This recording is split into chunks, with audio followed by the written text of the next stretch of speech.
Hello, it's Randi Rhodes. Here's a clip from our show, and go to randirhodes.com for the whole thing and a podcast. Buy a stinking podcast. Mary had a little man. The fault. We believe that all men are created equal. To the magnificent mosaic that is America. From radio beacon to radio beacon. I have a dream today. Change has come to America. Believe me. Knock, knock. Who's there? It's a figment of your imagination. Randi Rhodes Show. Turn up your mind. Loyalists are pushing back, saying he didn't say it, it's fake, he didn't mean it that way, it's been misrepresented. You heard it. How did it go? We have the audio. It was a 30-minute comments to a fundraiser last night in Missouri where the president kind of riffed like he normally does on a whole smorgasbord of topics. He talked about trade. He talked about South Korea potentially pulling out troops over if he doesn't get what he wants on trade with Seoul. And the president was there ostensibly for a fundraiser for Josh Hawley, who's running for Senate in Missouri, but it really kind of turned into one of his freewheeling kind of campaign-style rallies where he just went through a number of topics. From Justin Trudeau, where he said, essentially, I made up the facts at this meeting. I said, I don't really know, but I'm going to guess that we have a trade deficit, even though the United States Trade Representative says there's a surplus, to his comments on our allies. He says, you know, our allies are not looking out for us. They're looking out for themselves. Essentially, Chris, his comments distilled to this. He thinks so many of the countries in the world are, frankly, screwing the United States over. He went through Japan, China, Canada, Mexico, all of these places who he wants to renegotiate deals and wants to obviously put more tariffs on. And his comments were pretty striking, even to the donors in the room. The donors in the room. This is the most amazing part of the whole Trump saga, the donors in the room. Okay, the sickest part of this whole story, which I'm sure you've heard, is that, Donald Trump went into a meeting with Justin Trudeau and lied to him, not knowing what the facts were. He had no idea. He just, listen, if you're bragging about making up facts, guess what? They're not facts. Should we discuss that particular? No, I think not to nitpick.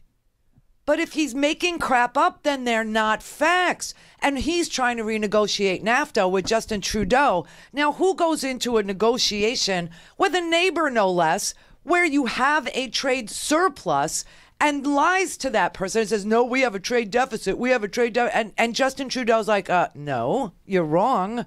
You have a trade surplus with Canada. What's wrong with you? Now, who would go and lie to somebody ahead of a negotiation on the North American Free Trade Agreement if the person you're lying to is your partner at the negotiating table with whom you have a surplus in one of the few places that we have a trade surplus? I can't even, but the craziest part, the sickest part, well, if you read the transcript, I mean, this transcript is, this is just so... Have you read this? It sounds like a meth addict on a 6-day bender. He's talking about, oh my God, he's talking about cars, okay, at one point. And he actually says when China sends us their cars, we only put a 2% tariff on their cars. But when we send our cars to China, they put a 25% tariff on our car. Anybody in this audience, anybody at all, do you know anybody? Do you have a fourth cousin or a brother or an uncle who drives a Chinese car? Because I've never seen one. What does a Chinese car look like? I don't even know what he's talking about. And then he says, oh, in Japan, when we send cars to Japan, they have a bowling ball test where they drop a bowling ball from a overpass. Apparently Japan has infrastructure that can actually, stand. I mean, here in Miami, we just lost an overpass, just crumbled. And it's brand new. It's just been built. And they were bragging about how they built it in a day. Apparently fast is not the answer for infrastructure. But in Japan, they said they go to an overpass and they drop a bowling ball on an American car. And if the car dents, they don't let it in the country. Nobody has ever heard of this bowling ball test. I don't know if he's unhinged. I don't know what kind of, substances this man is on. But I'm telling you, he doesn't sound sane or normal. I mean, if he went to my high school, I would flag him to, the FBI to take his freaking gun away.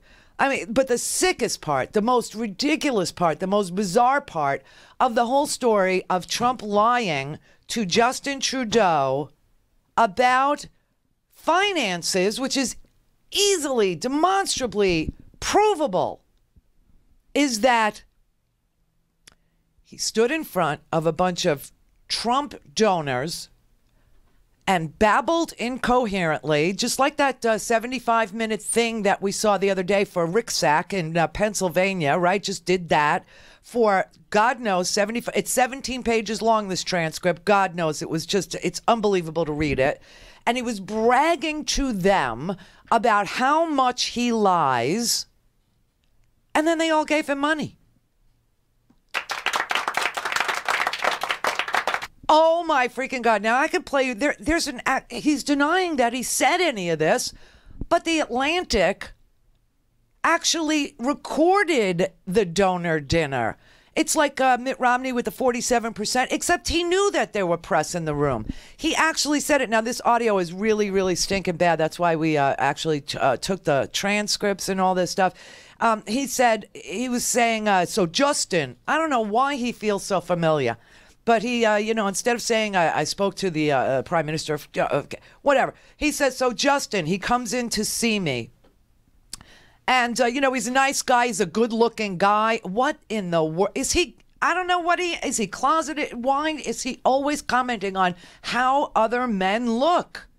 I mean, he hired Larry Kudlow and called Larry Kudlow up. Oh, Larry Kudlow, wait till you, this cabinet this is the sickest thing. All of these people. But anyway, he says he called Justin, good-looking guy. Actually, he told Larry Kudlow that he was a good-looking guy, too, in order to get him to say yes to a job in the White House, because it's not the White House, it's the Trump White House. And now, when Larry Kudlow passes away, the first line in his obituary is going to say, Larry Kudlow, part of the failing, fraudulent, disgraced Trump administration. Poor Larry. Poor Larry. But anyway, okay, so he's talking and he said, Justin comes to see me, and I say to him, we have a trade deficit with Canada. And Justin says, you're wrong. And he said, and then he tells the donors, I don't even know if we have a trade deficit. Now, how do you go into negotiations on trade with our neighbor, no less, not knowing if we have a trade deficit or a surplus? I just hope that when Trump goes to talk to North Korea, if that ever happens, somebody tells him which one is the North and which one is the South.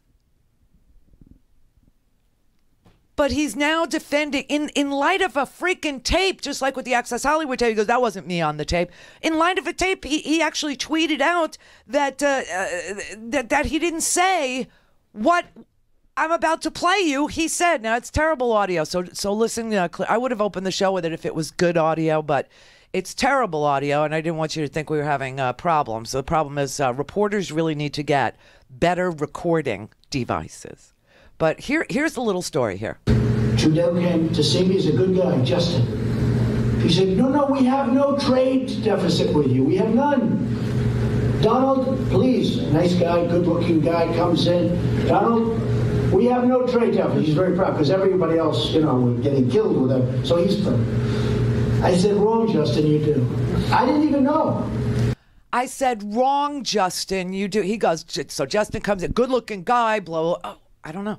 And then he says, Justin, we have a trade deficit. And Justin says, no, we don't. And I said, wrong, Justin, you do. I didn't even know. I had no idea. Who goes into a trade negotiation with somebody that we're running a surplus with to change the deal? If you don't know we have a surplus, and we do. And I tweeted this out days and days ago, a fact check, because he's been saying this swell. And it makes no sense to anybody. Why would you want to renegotiate? No, leave it up. Why would you want to renegotiate with Canada? You have a trade surplus. The trade deal with Canada is beautiful. It's a lovely thing. So he goes, no, you're wrong. He said, I had no idea. I just said, you're wrong. And he said, no, we have no trade. Justin Trudeau says, no, we have no trade deficit. And Donald Trump says, yes, we do. Listen to this. Josh, I had no idea. I just said you're wrong. I just said you're wrong. We're so stupid. And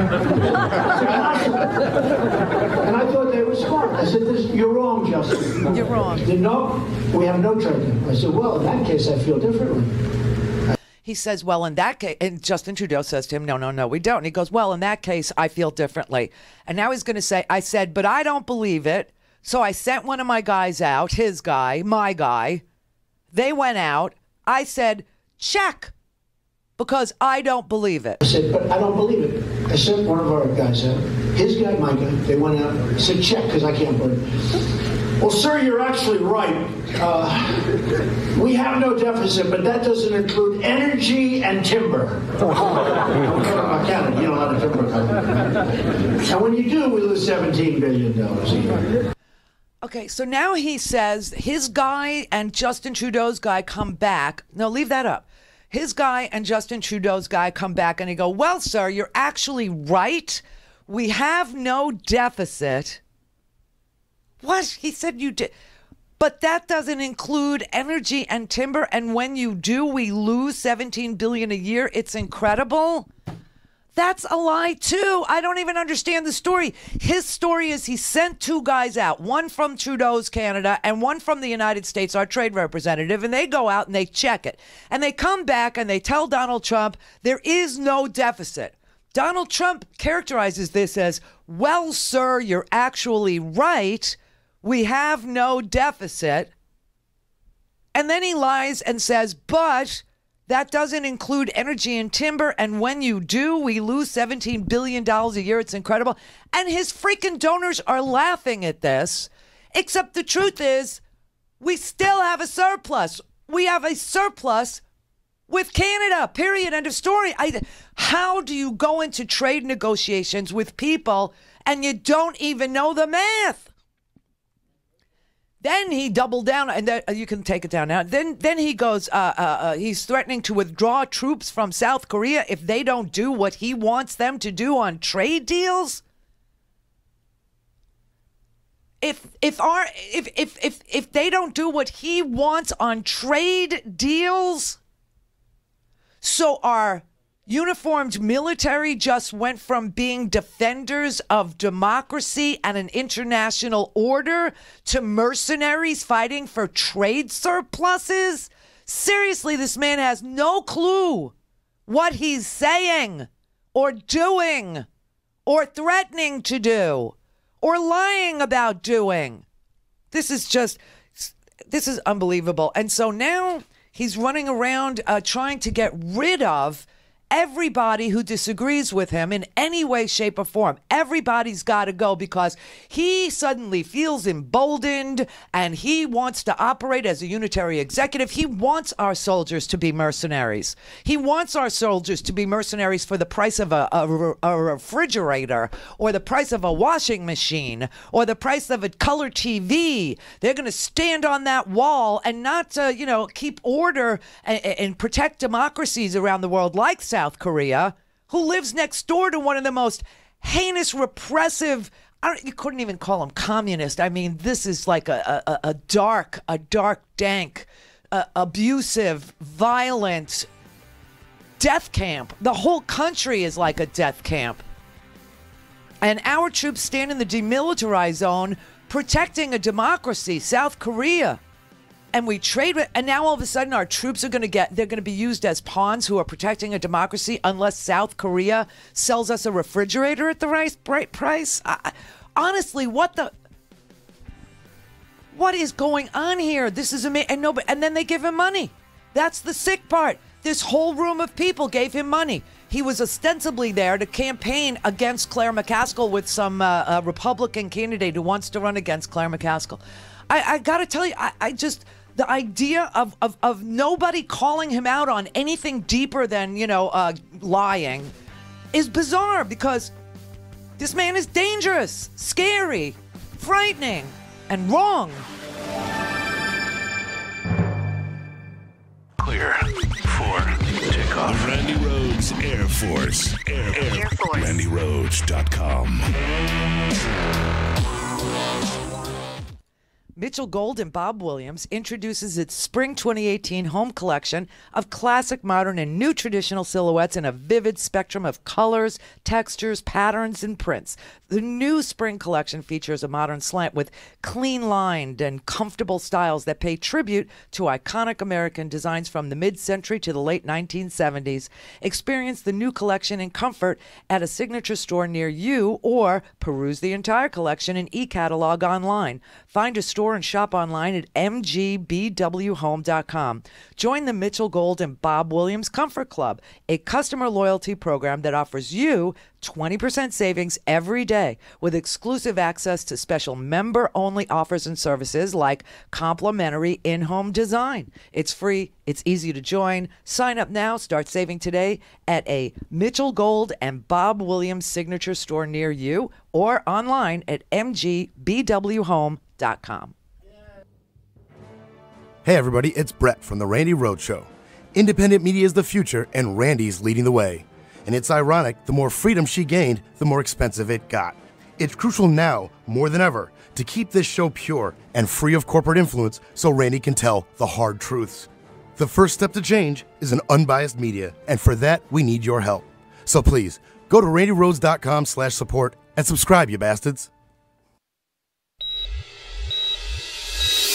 Hello, I'm Casey Hobbs. And I'm Shane Mason, and we're the hosts of Nurse Talk Radio. Here's what we're talking about this week.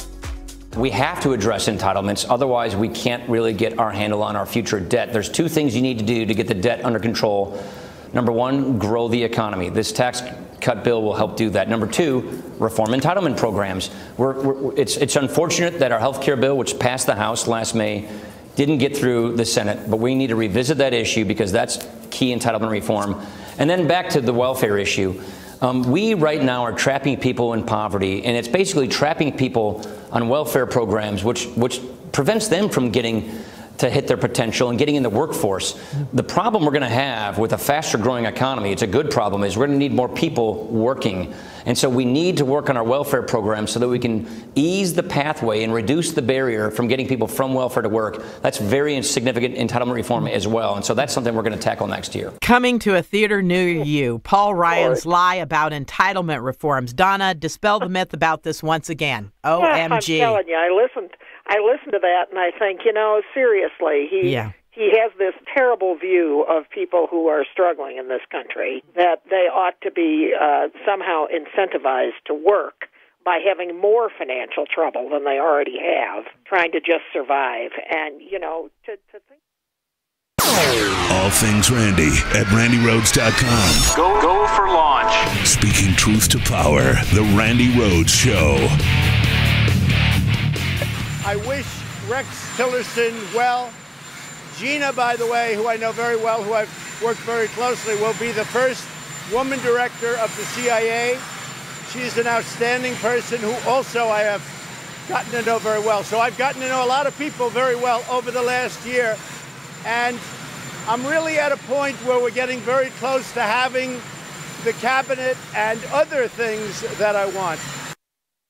Other things that I want. The cabinet that he wants. What? This cabinet was forced on him? These were the people he picked, okay? And they're either pleading guilty or they're facing trial with the rest of their lives in prison at the end of that trial. He picked these people. These are all his hand-picked people. He picked Betsy DeVos to head up education. He picked Tom Price to do HHS. He picked a brain surgeon to lead the housing. Okay, he picked a woman who never taught a day of school to do education. He picked Rick Perry to oversee the nuclear arsenal. Okay, he picked Mike Pompeo. He's a warmonger. Mike Pompeo is for preemptive strikes on Iran, and now he's going to make him the chief diplomat. He picked a woman now who was on site and was running torch. prepare yourself, because I'm going to go through this torture stuff today, and it's really dank, and it's really the darkest part of American history. It's so horrible. It's so bizarre. It was absolutely worthless. The stuff that we did created a backlash to us because we stopped being on the side of democratic principles. We stopped being on the side of, this is what America stands for. We're the shining city on the hill. If we capture you on the battlefield, we feed you, we care for you, we this, we that, we take care of you until the conflict is over, and then you can go on trial for war crimes if something. A country of justice. We stopped being that, and now he's going to pick Gina Haspel. This is beyond rearranging the deck chairs on the Titanic. Trump is playing musical chairs while the ship is literally going down, and he's the torpedo. He's literally sinking America on purpose. Look at how aggressive Russia has gotten, and all he does is praise them, and they're poisoning people in the UK. It's unbelievable. I can't understand how people are giving him money. I cannot understand it. But first, he's replacing Gary Cohn, because Gary Cohn disagreed with him as the Economic Advisors Council with the tariffs. And then Larry Kudlow is the guy he picked. But Larry Kudlow just wrote a whole essay about how tariffs are taxes, and it wipes out the whole tax cut that the American people, their $1.50 in Appalachia, got. And it's a bad plan, and you shouldn't do it, and blah. So now he's going to pick Larry Kudlow. And Larry Kudlow says, well, he buttered me up. By the way, it was out. I didn't know that. I wasn't watching TV this morning. And the president called, and he said, it's out. Because I don't think he was intending to put it out till tomorrow, Friday. And I said, oh. And he said, you're on the air. And he said, I'm looking at a picture of you. And he said, very handsome. It's so Trumpian. Oh, this is sick. This is really twisted and sick. How many more people are we going to get from TV? Are we going to have the Real Housewives in charge of the nuclear arsenal? You can have Teresa. Really, this is crazy. This is unbelievable. Everybody's from TV. He's gonna have a cabinet made up of, Omarosa's on Big Brother, Larry Kudlow. Larry Kudlow has been wrong almost every day of his life. No, seriously, Larry, on the eve of this is what I was fighting too. In 2007, when I started telling my audience, when I started telling you guys to get all in cash if you could, to get your money out of the market, to get your money out of your 401ks, to, get as much cash as you could and hang on to your cash so that you wouldn't lose the value of your cash because the market was going to implode. It was 2007. I said, here comes the Great Recession. It's coming, it's coming, it's coming.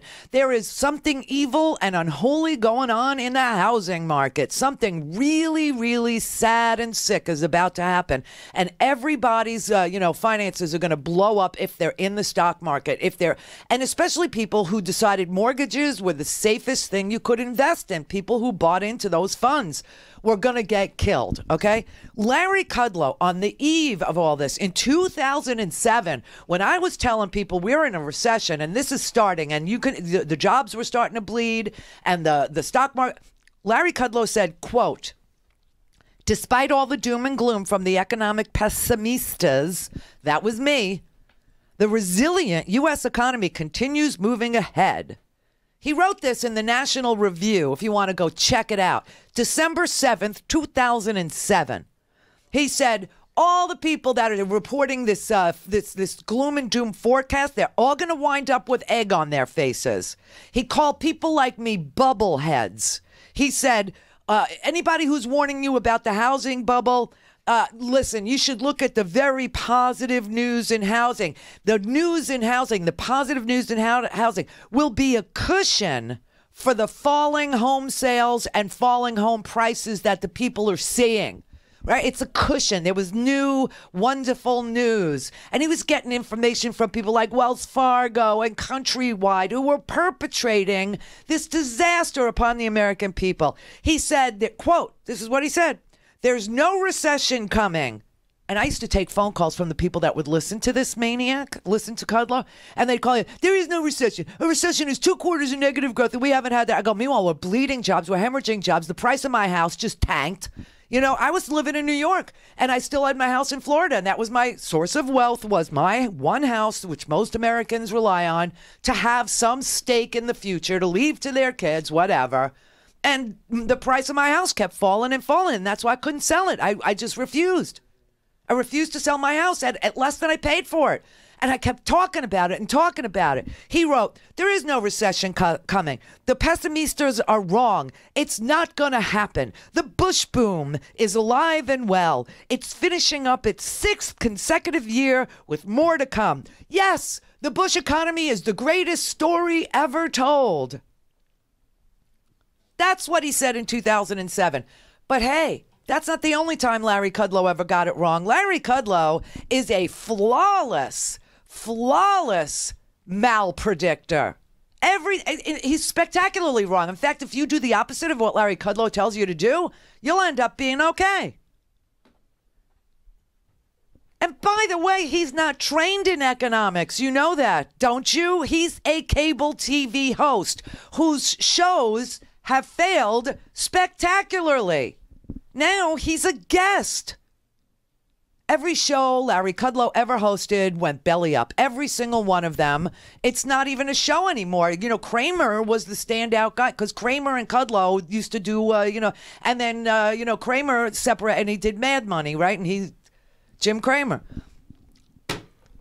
But Kudlow, who is not trained in economics, wrote in a February 5th, 2008 column in National Review, this is where he writes, said he was still betting on and buying Goldilocks for the long run. Maybe we're going to have a mild correction. This is after the market tanked. Maybe we're going to have a mild correction. Maybe not.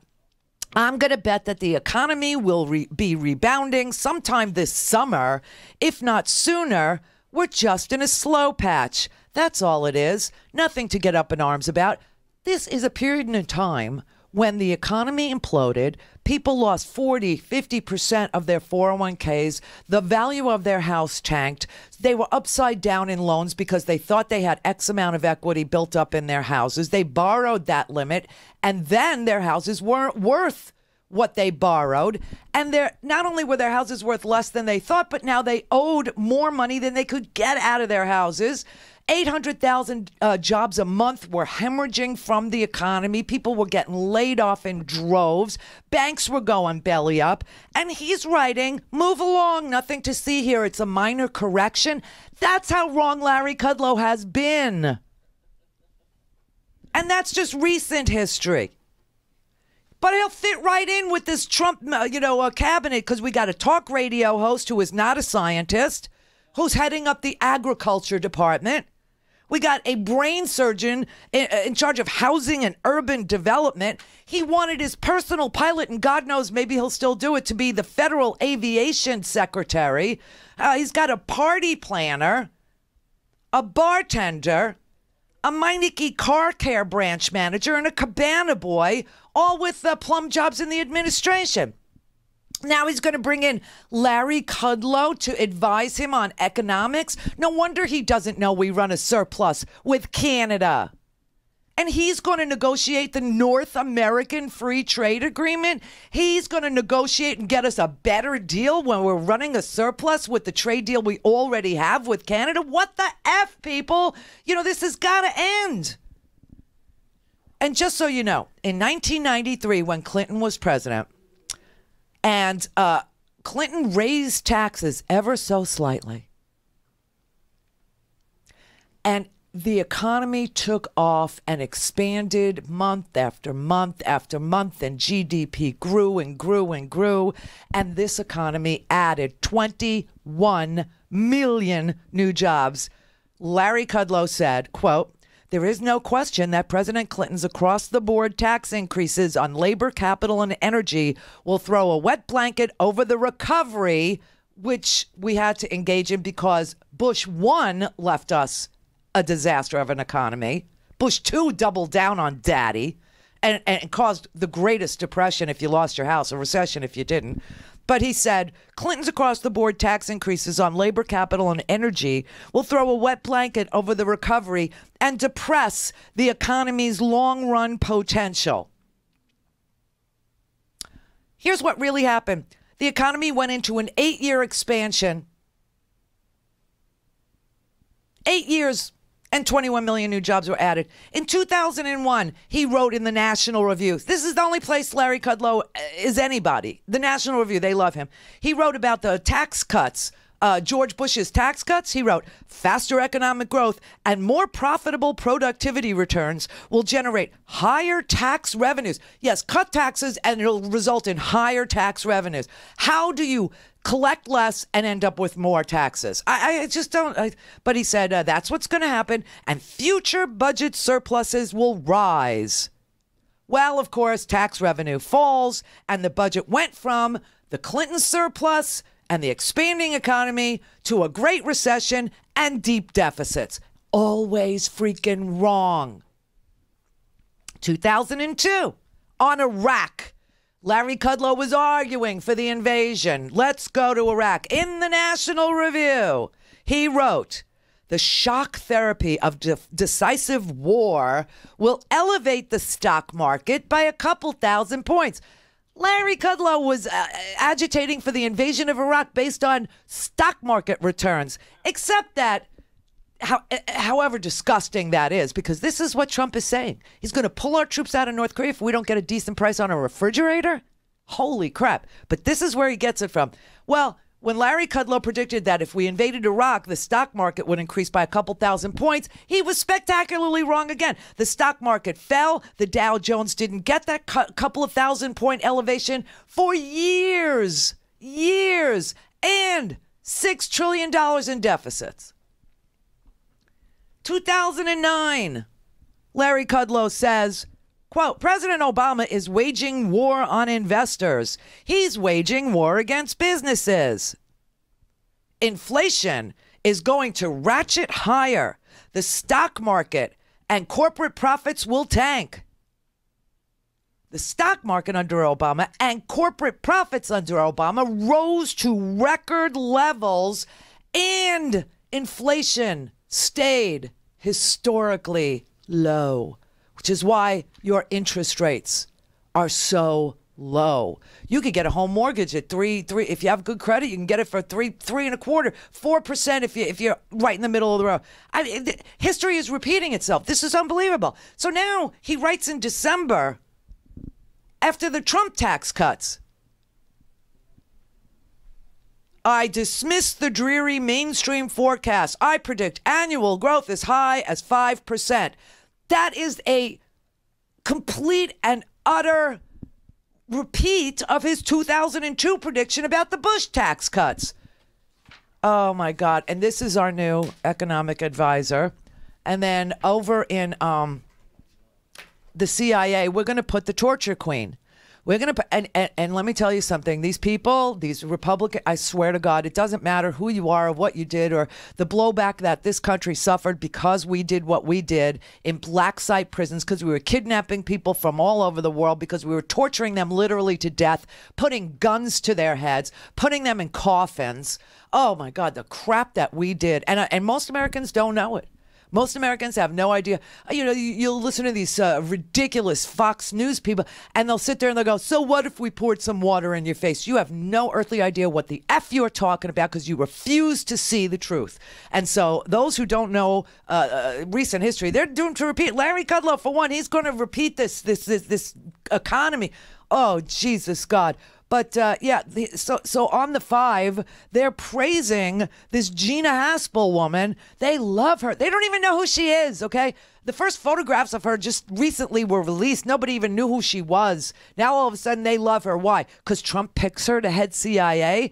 I got to tell you, the lowest ranking people in the regular Army, in the regular military, they went to Leavenworth for 10 years for doing these things. But they're going to tell you, oh, well, Gina was just obeying orders.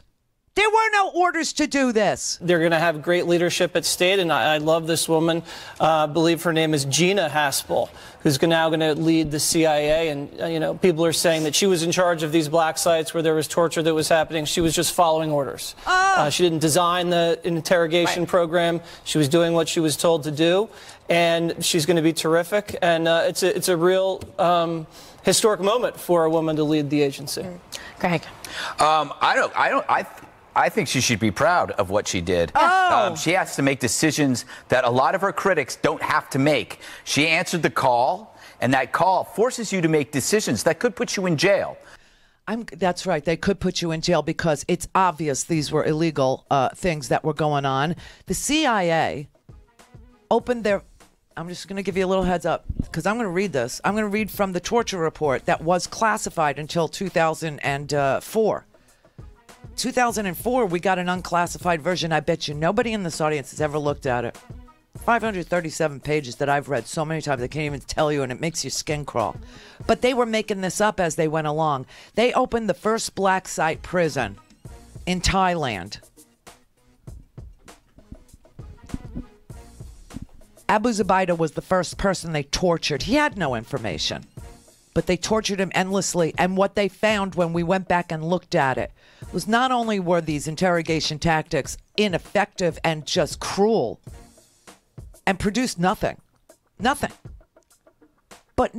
there was no plan. They were making it up as they went along.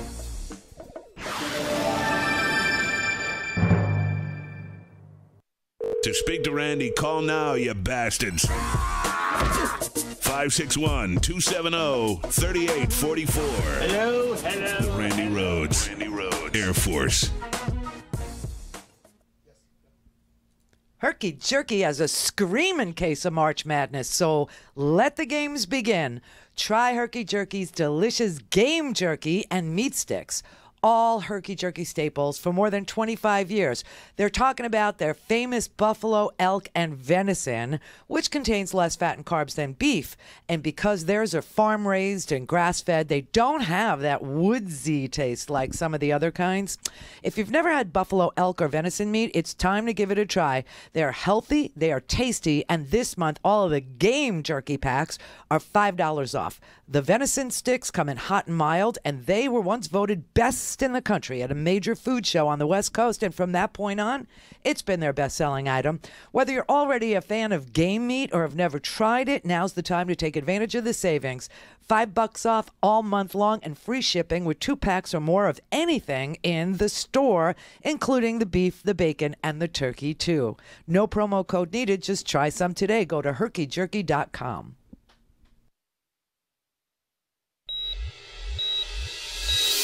Hello, I'm Casey Hobbs. And I'm Shane Mason, and we're the hosts of Nurse Talk Radio. Here's what we're talking about this week. What's it like to lose your mind, to see slices of one's identity slowly drifting away? Veteran journalist Greg O'Brien likens the journey in his expanded edition of On Pluto, Inside the Mind of Alzheimer's, with 12 new chapters to a flyby of the dwarf planet Pluto, as seen through the lens of NASA's intrepid spacecraft New Horizons. On Pluto, an international award winner when initially published in 2014, is the first book written by an investigative reporter embedded inside the mind of Alzheimer's. Greg is with us today to talk about his journey since being diagnosed with early-onset Alzheimer's in 2009 when he was only 59. Since that time, he's been the subject of major interviews on PBS, Nova, and NPR Radio, and has traveled the world sharing his experience. Greg, welcome back to Nurse Talk. So great to have you with us. How you doing, Greg? Doing okay. Thanks for having me on. It's good to hear you again. So I understand with your disease there are, good days and bad days. Is this a good day or a bad day for you? I think every day is a mix of a good day and bad day. And that's the thing about this disease. You don't know who's going to show up. And you keep fighting and fighting because that's what it takes. And then sometimes you get so damn tired that you kind of want to just give up. It saps every bit of energy that you have. I mean, since last time we talked, and it's a progressive disease, more and more, 60% of my short-term memory gone in 30 seconds, and more I don't recognize people I've known all my life. I get lost in familiar places. I've now had my license taken away because I've had blackouts. The doctors don't let me drive. And the right side of my body's collapsing. Brain signals aren't going down, and I have from my feet to my shins are numb, and parts of my hands. And in writing, which is the love of my life, having trouble finding keys sometimes on the keyboard. And if you're a writer, it's a big freaking deal. And letters are getting inverted, and it's just a sign of what's to come. The brain is the control panel for the body, and for someone to think that Alzheimer's is just memory loss is an inaccurate stereotype. Thanks for listening. You can find more information about these topics at nursetalksite.com or nationalnursesunited.org. This podcast is powered by National Nurses United, the nation's largest union for registered nurses. Call in, connect. To speak to Randi, call 561-270-3844. 561-270-3844. They asked me the question. I said, I'll answer that question. They said, what do you think about waterboarding? I said, I like it a lot, and I don't think it's tough enough. You have to fight fire with fire. Would I approve waterboarding? You bet your ass I'd approve it. You bet your ass. In a heartbeat. And don't tell me it doesn't work. Torture works, okay, folks? Torture, I have these guys. Torture doesn't work. Believe me, it works, okay? Why should I believe you? Would I feel strongly about waterboarding? As far as I'm concerned, we have to fight fire with fire. Now, They asked me, what do you think about waterboarding, Mr. Trump? I said, I love it. I love it. I think it's great. And I said, the only thing is we should make it much tougher than waterboarding. And if you don't think it works, folks, you're wrong. Look, you have to play the game the way they're playing the game. You're not going to win if we're soft and they have no rules. Now, they talked about waterboarding. You know what waterboarding is? Peanuts compared to what we're talking about. So I said waterboarding's fine, and much tougher than that is fine, too. Those animals that are cutting off heads, when they hear that we're talking about waterboarding, waterboarding is essentially a minor form of doing what they do, right? You know that. It's sort of, some people say it doesn't even qualify as that. It's fine. He has no idea what he's talking about. Why would you believe him that torture works? Why would you believe him when 537 declassified pages of a 6,000-page report over and over and over and over says it didn't produce anything except blowback? It doesn't. The reason why America is great is because America is good. And in the face of horrific attack or killing or brutal methods or whatever, we respond with justice. We respond as a nation of law. We respond as a nation that signs on to treaties that say we will not commit war crimes. We will not gas people. We will not poison people. We will not torture people. We will not kidnap people. We will not render people. We will not do these things because America is the shining city on the hill. America is a great democracy with checks and balances, and even in the face of a horrific attack, America responds according to the rules of the Geneva Conventions that we invented and are signatories to.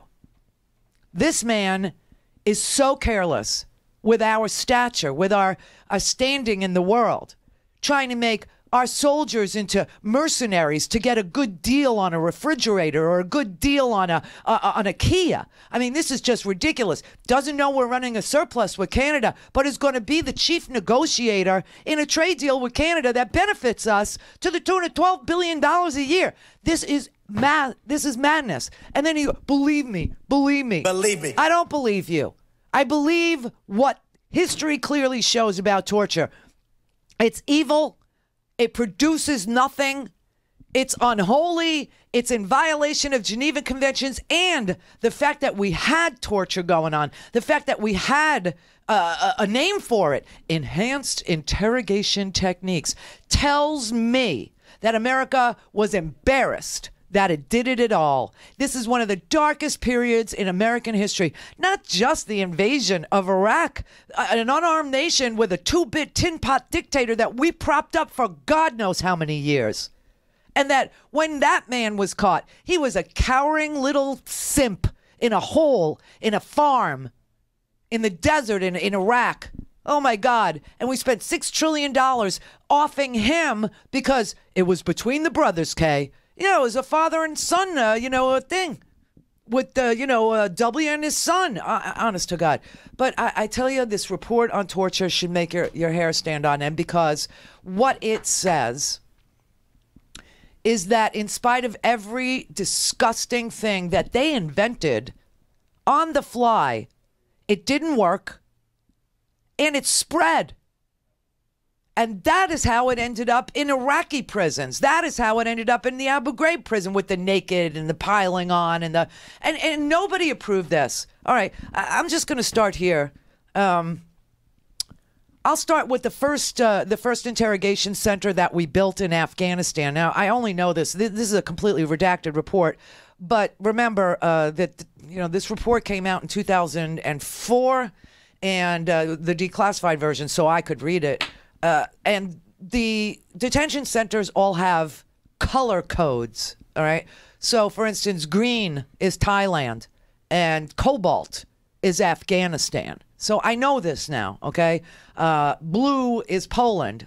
So if you hear that, it's Poland. Romania was black. Lithuania was violet. We had, in Afghanistan, we had a bunch. We had cobalt was the first one. Then we had orange, brown, and gray. We just kept popping them up. All right, so I'll just start with September 2002. According to CIA records, this is the report. According to CIA records, the windows at detention center Cobalt, okay, this is Afghanistan, detention site Cobalt, which, by the way, we built for $200,000. So just to give you, this is like a nothing thing, okay? $200,000. They built this dungeon is what they built. And what they were supposed to be using Cobalt for, they were supposed to be using Cobalt as a holding place so that prisoners would then be transferred. We would run them through Cobalt, hold them in Cobalt, and then move them into green, move them to Thailand for torture. But in Cobalt, they just couldn't resist. They just couldn't resist doing it in Afghanistan. Now, according to the George Tenet at CIA, and according to the Department of Justice, the Federal Bureau of Prisons, and all these people, they all said, we had no idea this was going on in Afghanistan. We thought Afghanistan was a holding place, and then they would be they'd be transferred to Thailand. But remember, they already knew Abu Zubaydah was tortured in Thailand. And they already knew after the torture of Abu Zubaydah that Abu Zubaydah was compliant, that he was cooperating, and that they started torturing him, and he had nothing further. He had nothing. He did not know a damn freaking thing. And they concluded at the end of the torture of Abu Zubaydah that torture didn't work. And yet, in Afghanistan, these entry-level security people, and they were entry-level, they decided to do it themselves. In Afghanistan, they did not know what they were doing. All right, so I'm going to read. According to CIA records, the windows of detention site Cobalt, that's Afghanistan, were blacked out, and detainees were kept in total darkness. The guards monitored detainees using headlamps, and loud music was played constantly at the facility. While in their cells, detainees were shackled to the wall and given buckets for human waste. 4 of the 20 cells of the facility included a bar across the top of the cell. Later reports describe detainees being shackled to the bar with their hands above their heads, forcing them to stand and therefore not allowing the detainees to sleep. The CIA officer in charge of detention site Cobalt was a junior officer on his first overseas assignment, with no previous experience or training in handling prisoners or conducting interrogations. CI Officer 1 was the detention site Cobalt manager during the period in which a CIA detainee died and numerous CIA detainees were subjected to unapproved coercive interrogation techniques. Can I read that sentence one more time? The CIA officer in charge of detention site Cobalt, CIA Officer 1, was a junior officer on his first overseas assignment with no previous experience or training in handling prisoners or conducting interrogations. CIA Officer 1 was the detention site Cobalt manager during the period in which a CIA detainee died and numerous CIA detainees were subjected to unapproved coercive interrogation techniques. Now, I'm going to play you a brief clip that we've just played you of the 5. And, I don't have to play you Donald Trump going, believe me, it works. They're going to have great leadership at state, and I love this woman. I believe her name is Gina Haspel, who's now going to lead the CIA. And, people are saying that she was in charge of these black sites where there was torture that was happening. She was just following orders. She was just following orders. CIA Officer 1 was the detention site Cobalt manager during the period in which a CIA detainee died and numerous CIA detainees were subjected to unapproved coercive interrogation techniques. She was just following. A review of CIA records found that prior to, and the dates redacted, CIA Officer 1's deployment and assignment as the CIA's detention site Cobalt manager, other CIA officers recommended CIA Officer 1 not have continued access to classified information due to a, quote, lack of honesty, judgment, and maturity. According to records, the chief of CTC told CIA Officer 1 that he would not want him in his overseas station.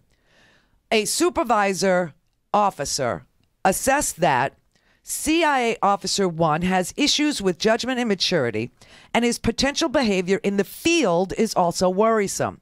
The officer further advised that CIA Officer 1 was only put into processing for an overseas position so that someone would evaluate all of the evidence of this situation altogether.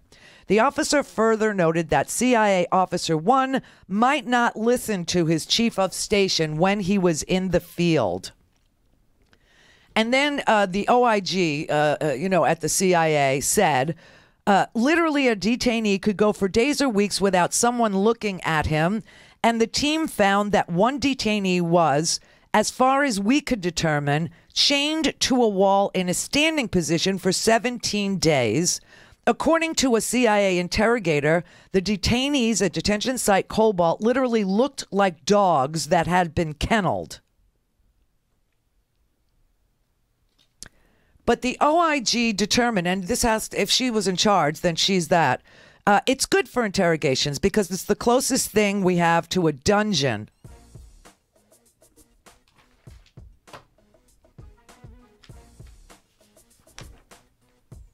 There's a lot redacted, so I'm trying to. This CIA officer posed a continuing serious threat of violent. They believe that this detainee had a continuing. Was a continuing threat of violence or death to U.S. persons and interests, and so, and that they were planning terrorist activities. But the CIA maintained such poor records of its detainees in country, and that's blacked out, but we now know it's Afghanistan, during this period that CIA remains unable to determine the number and the identity of the individuals they detained.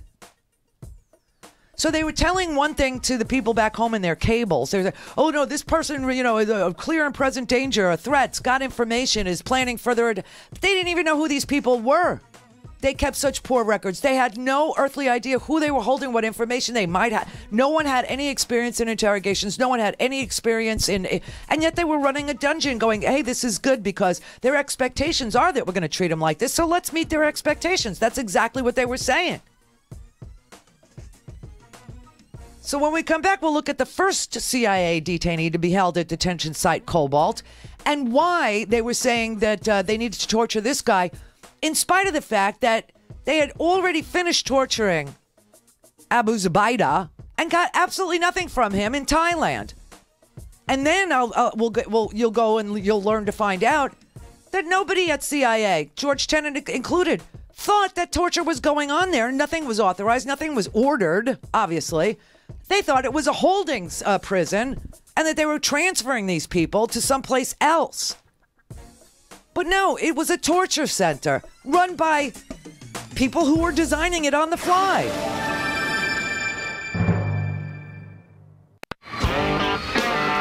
For a commercial-free, on-demand, whenever, wherever listening experience, visit RandiRhodes.com for your personal premium podcast today. Now, the top of the hour on the Progressive Voices channel on TuneIn presents the Green News Report. Look, I think the science needs to continue to develop. The U.S. may soon have its first ever climate science denying Secretary of State. Climate change is accelerating catastrophic water events at an unprecedented rate. World leaders sound the alarm over global water scarcity crisis. Black lung disease surges back in coal country. Toy maker Lego goes greener with plant-based plastics. Plus, a $320 million ice wall was built underground to keep water at bay. The barrier is failing. 7 years after the meltdown, Japan struggles to contain Fukushima's radioactive wastewater. All of those failures and more straight ahead. From BradBlog.com, I'm Brad Friedman. And I'm Desi Doyen. Stand by for 6 minutes of independent green news, politics, analysis, and snarky comment. With respect to climate change, I've read countless studies. Really? Really, Mike Pompeo? You've read countless climate change studies? This is your Green News Report.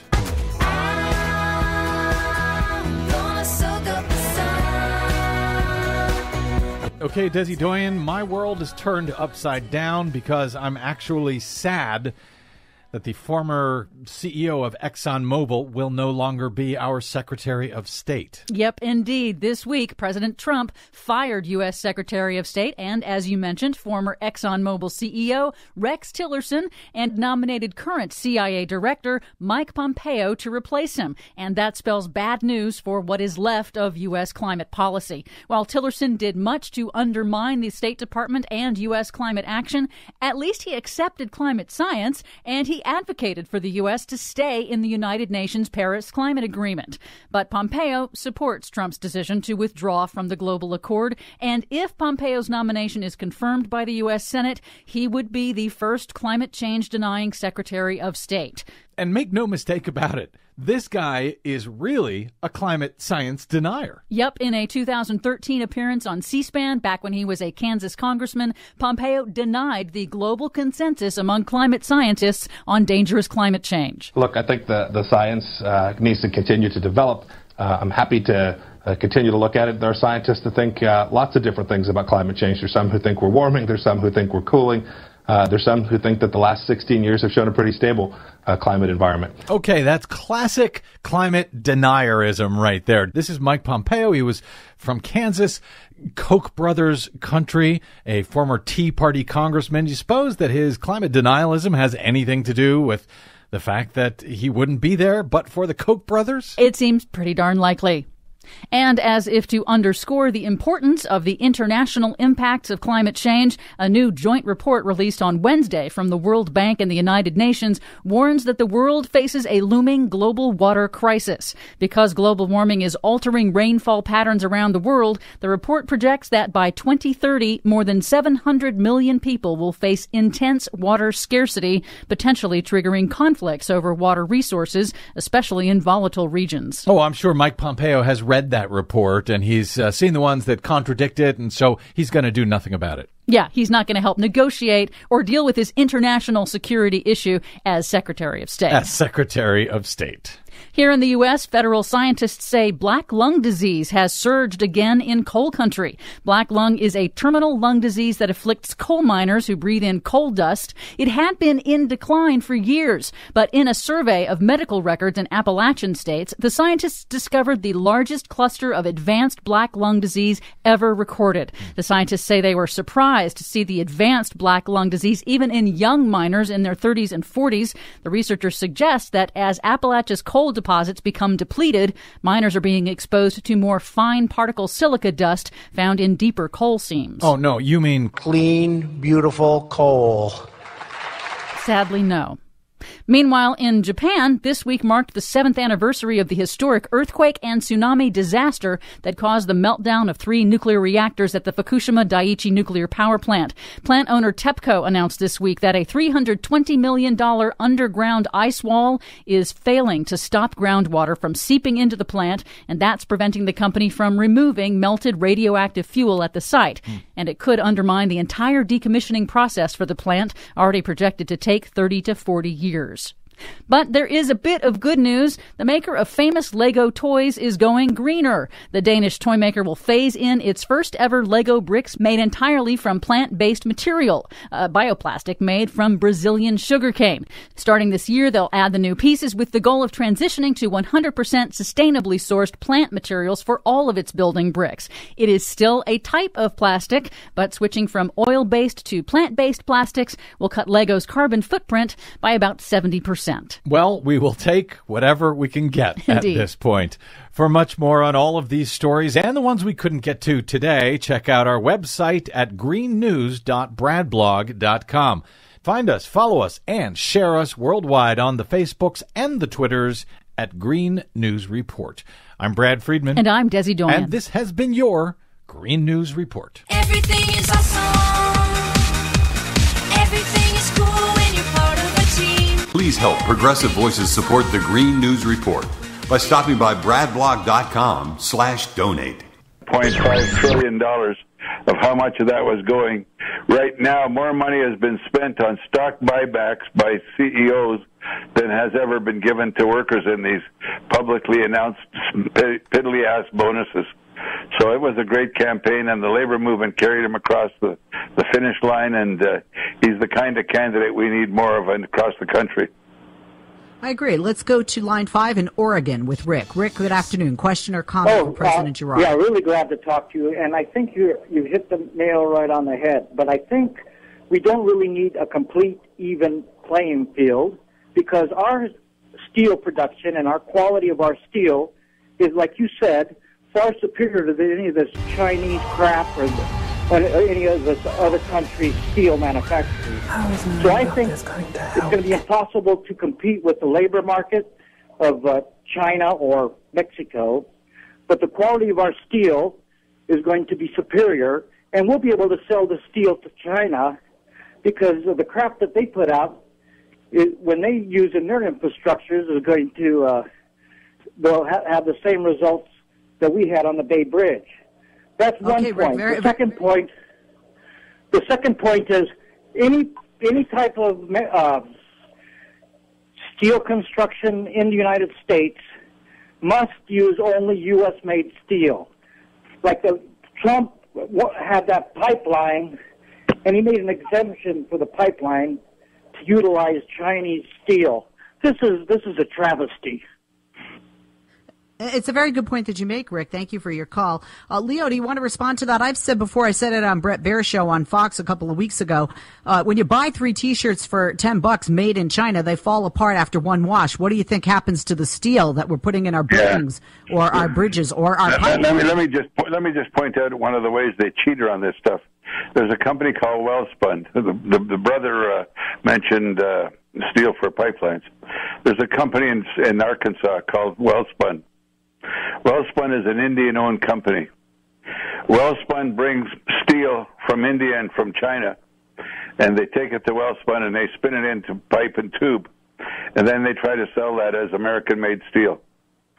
We had a big fight over the Keystone Pipeline, and one of the positions we took on the Keystone Pipeline is that it was being made, the Canadian section was being made with Canadian steel, good for them, and the U.S. section was being made by Wellspun with steel from China and India. Shame on us. You know, so he's absolutely right. Our steel is a much higher quality. If you put it into our bridges, you put it into our roads, you put it into our buildings, you put it into our pipelines, we know that it's of the highest quality. And as an example, if you make steel coming out of one of our steel mills, rolled into final production, it's within 1/10 of an inch of deviance from perfection. You can't get much closer than that to a perfect piece of steel. Certainly, we're way advanced to the rest of the world.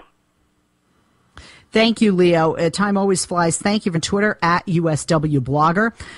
And be sure to also check out the website for the USW. You can find out more there, usw.org. And their handle on Twitter, follow them there at Steelworkers. I'm Leslie Marshall. You can follow me on Twitter at Leslie Marshall. On Facebook, facebook.com/The Leslie Marshall Show. On LinkedIn, you can link into me, Leslie Marshall, at Leslie Marshall. And on Instagram, Leslie Marshall Talker. Mark Grimaldi doesn't talk, but behind the scenes, and sometimes he comes on the air, is our executive producer. I am your host, and always glad to have you with us. Have a wonderful weekend. Check out the website, lesliemarshallshow.com.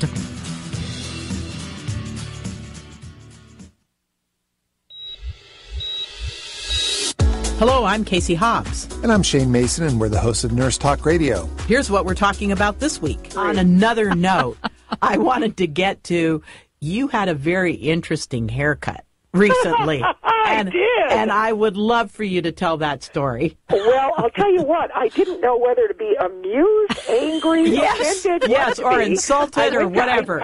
Many people who know me know I'm not a woman who sits a lot of time in a hairstylist chair anyway.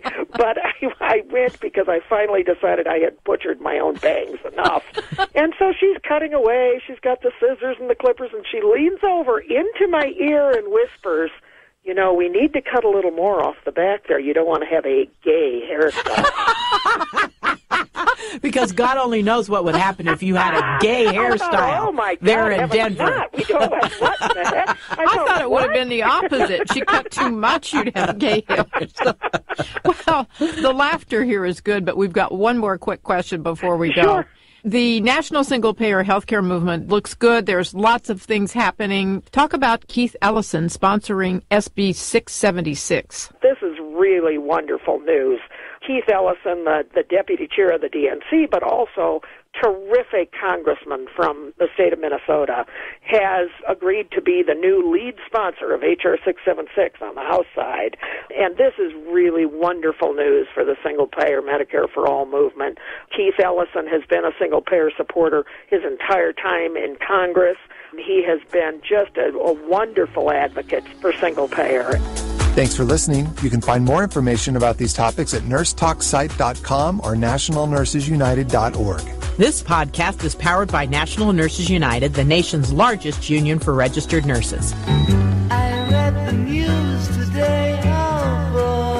It's time for Nicole Sandler's What's News from NicoleSandler.com and the Progressive Voices Network. The Trump administration on Thursday blamed the Russian government for a campaign of cyber attacks stretching back at least 2 years that targeted the U.S. power grid, marking the first time the United States has publicly accused Moscow of hacking into American energy infrastructure. Beginning in March 2016 or possibly earlier, Russian government hackers sought to penetrate multiple U.S. critical infrastructure sectors, including energy, nuclear, commercial facilities, water, aviation, and manufacturing, according to a U.S. security alert published Thursday. Rachel Maddow has more from the New York Times. In its urgent report in June, the Department of Homeland Security and the FBI notified power plant operators about the attacks, but stopped short of identifying Russia as the culprit. By then, Russian spies had compromised the business networks of several American energy, water, and nuclear plants, mapping out their corporate structures and computer networks.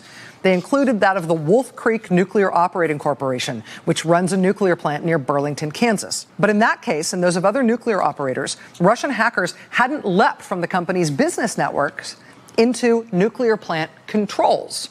Forensic analysis suggested that Russian spies were looking for inroads, although it wasn't clear what their goal was. Well, now apparently they've gotten further in these attacks. According to this report released today by Homeland Security and the FBI, by the spring of 2017, Russian attackers successfully compromised some North American and European energy operators. In the following months, the Russian hackers made their way to machines that have access to critical control systems at power plants. So not just the business side, but the stuff that actually controls the power plants. New computer screenshots released in the report today show that Russian state hackers had the foothold they would have needed to manipulate or shut down U.S. power plants. According to Eric Chin, a security technology director at Symantec, a digital security firm that's reported extensively on this attack, quote, "We now have evidence that they're sitting on the machines connected to industrial control infrastructure that allow them to effectively turn the power off or effect sabotage. From what we can see, they're there. And they have the ability to shut the power off.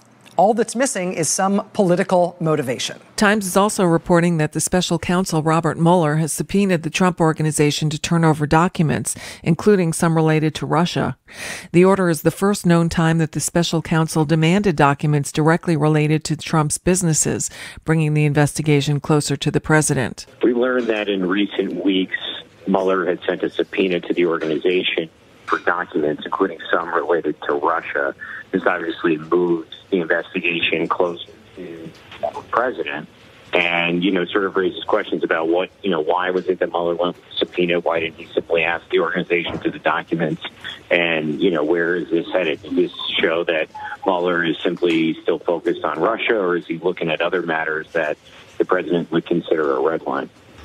Michael, the documents, is it safe to say they are related to the president's businesses? Well, it is the president's business, so that is what it is. This is not the campaign.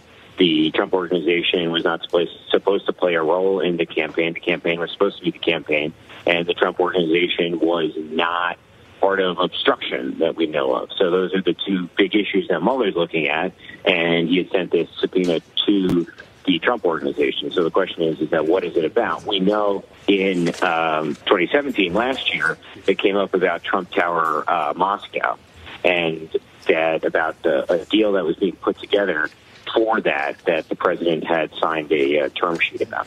More than a month after the congressional deadline, the Trump administration imposed sanctions on a series of Russian organizations and individuals in retaliation for interference in the 2016 presidential elections and other malicious cyber attacks. It was the most significant action taken against Moscow since Trump took office.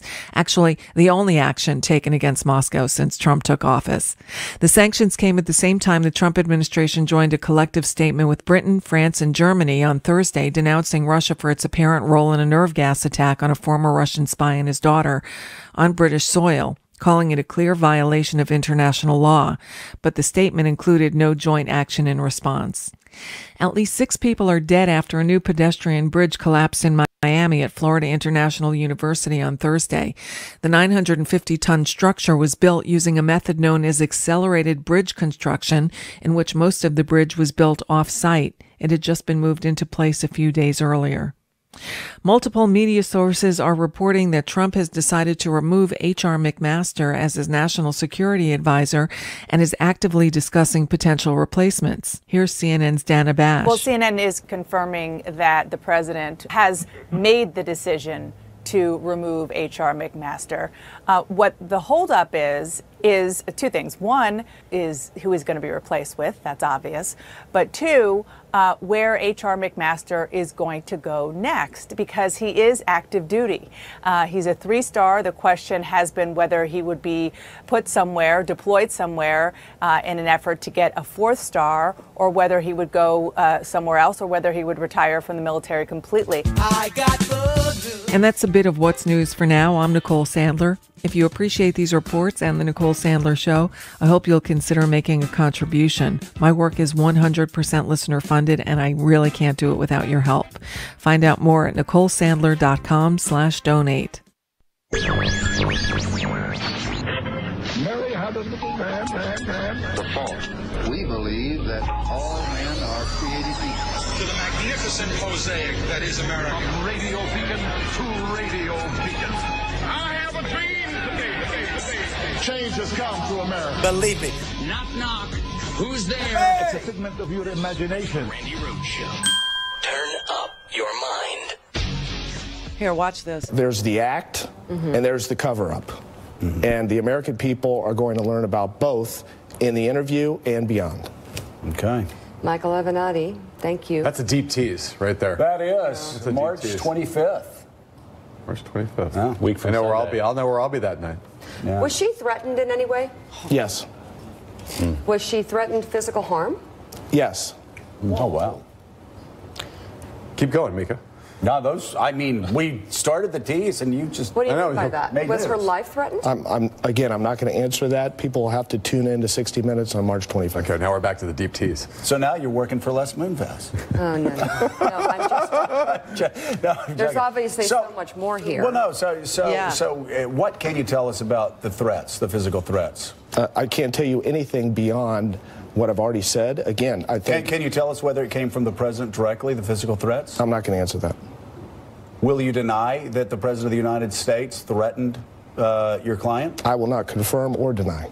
Will you confirm or deny that in the 60 Minutes interview? Again, I think it will become apparent to people when they tune into 60 Minutes on March 25 as to the details relating to the threat, and the American people can judge for themselves on who's telling the truth, who's not telling the truth. And again, we're not trying to silence anyone. We want both sides to lay out their version of the facts so the American people can decide for themselves what happened. Oh, my God. This morning, I was watching, my second in line to be my boyfriend, Michael Avenatti. You know, if God forbid anything ever happens to James Comey, who is coming to Miami, everybody, on his book tour. I'm so excited. And next week, Fernand Amandi will be sitting in for us because we have one more family wedding. One more family wedding in Austin, Texas, where we will be going on Thursday. Next Thursday, we have to leave because the wedding's on a Friday. Who does that? Our family. And so Fernand will sit in for us Thursday and Friday. And Fernand is friends with the guy who owns Books and Books, where James Comey is going to appear. And I'm going to be like Lucy at the Copacabana. Fernand, is Michael Avenatti appearing here? Oh, no, it's James Comey. James Comey is appearing here. Oh, my God, I'm so excited. But on the 25th, there's a lot of stuff happening now, right? The 25th is going to be the March for Our Lives, where the students who walked out, the Parkland students have been like uber organizing. These kids are so advanced. They are so mature. They are, any one of them, David Hogg, should be president of the United States, except for the age requirement. He could, do better than Donald Trump, who is a child. So the children are the adults and the adults are the children. And, we were just talking, me and Brett were just talking before the show how he's saying Donald Trump, of course you can't imagine Barack Obama, doing anything with a porn star, let alone threatening the life of a porn star, or anybody around Barack Obama threatening the life of anybody. But then he said, but, you can't compare anybody to Barack Obama because of the way he carried himself and the dignity and decency that is that man. So let's go look at George. Let's look at W. And he goes, I can't even imagine W. I go, well, see, W was a pile of stupid, right? Strategery and axis of evil, right? And he had no idea what he was doing. But, and he crashed our economy and he started a war and charged us $7 trillion for the privilege and left us hemorrhaging jobs and in like the worst shape of my life. I've never lived through I'm not that stinking old that I remember the Depression. My mom isn't even that stinking old. So, but this was the Depression of my lifetime, okay? This was the most amazingly horrific. And you can't even imagine that bundle of stupid doing anything remotely, because Trump is, like I said to him, he's a cornucopia of every bad trait that you could ever assign to a human being. He's stupid. He's a bully. He's a Lucky Sperm Club member. He's arrogant. He's, a P word, okay? He's a coward. He fires people over Twitter. The man is every bad trait you could possibly imagine. And now we're finding out the people around him are also thugs. They are also bullies. Oh, there's so much today. The Stormy Daniels is important because Michael Avenatti is adorable and I can't stop looking at him. And also because Stormy Daniels, through Michael Avenatti this morning, Mika, women and our instincts, we're flawless that way. And you guys know it. It is it's not our single greatest attribute. Our single greatest attribute is that we can bear children and still work, cook, we can bleed, we can do all these things that you can't do, and keep a smile on our face. But we're also so instinctive. Our instincts, you know, if you're honed into them, if you pay attention to the little voice that reads to you, is what I call it, that little voice, every woman knows it, the little voice that reads to you, right? In your head, you listen to that voice and you do what that voice tells you to do. You never make a mistake. You never go wrong, right?